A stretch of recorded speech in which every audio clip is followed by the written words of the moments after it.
Merry Christmas, everyone. My name is Melanie. Welcome to A Steadfast Mind. What a wonderful time of year. I love Christmas. But it's not all decorated trees, Christmas specials, and gift giving. Jesus is the reason for the season. That's a very popular message this time of year. Some families like to recite the story of his birth from Luke chapter 2 on Christmas Eve. It's very beautiful. Another popular part of Christmas is the nativity scene. Joseph and Mary looking down at baby Jesus, surrounded by barn animals, local shepherds, and of course, 3 wise men from the east, bearing gifts of gold, frankincense, and myrrh. When I asked the Spirit what message I should share for Christmas, he pointed me to the wise men's visit. It turns out they're an interesting subject, and their part in the nativity scene is not accurate. The further I looked into this, the more questions I had, and I wasn't sure if I could fit it all in one video, or if this would be a meditation. So I decided to make this an additional thought, and to give you only a few of the points that I had learned. Alrighty, first things first.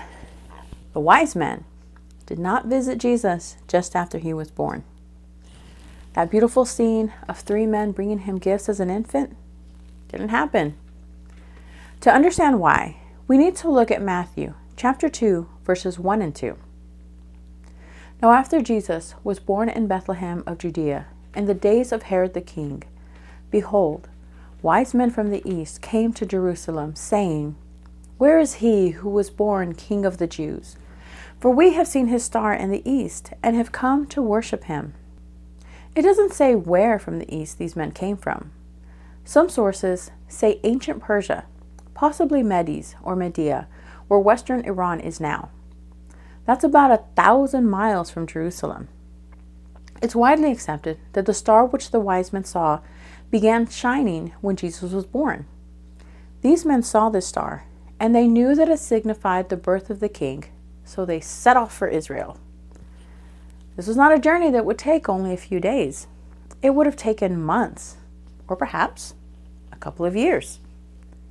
When the wise men stopped in Jerusalem, Herod determined from them what time the star appeared, and he sent them to Bethlehem and said, "Go and search carefully for the young child."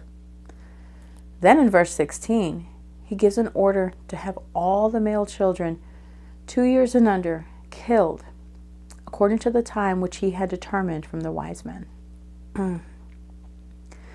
This means the wise men did not go to see an infant.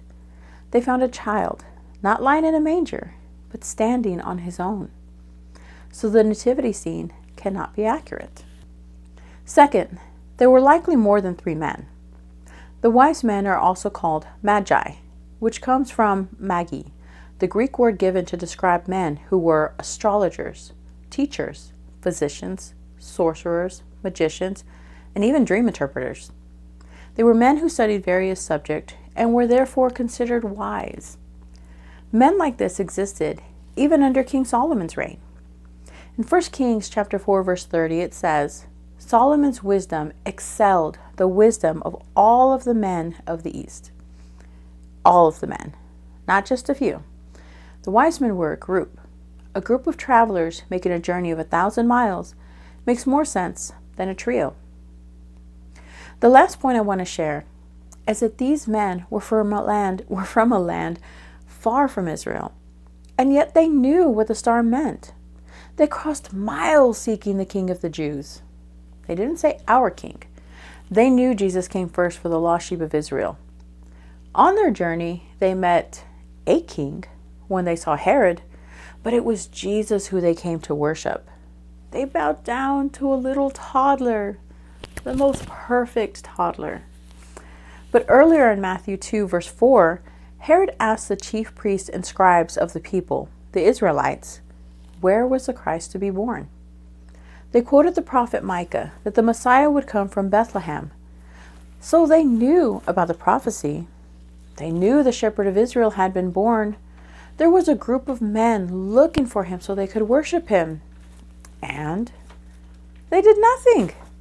They waited with Herod for the wise men to return. But why didn't they go with the men instead? These were the chief priests of the Israelites. Even if they didn't want to go themselves, why weren't they shouting out, "The King of the Jews is born in Bethlehem. God's promise has been fulfilled.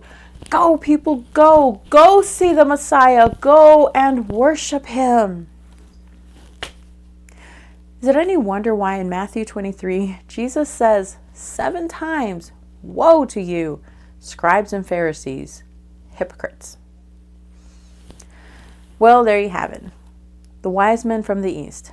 Not a trio, but likely a band of men, traveling at least 1,000 miles to find the child Jesus so they could worship him. I hope you enjoyed this video. I hope you learned something new. Merry Christmas, and may the God of peace be with you all.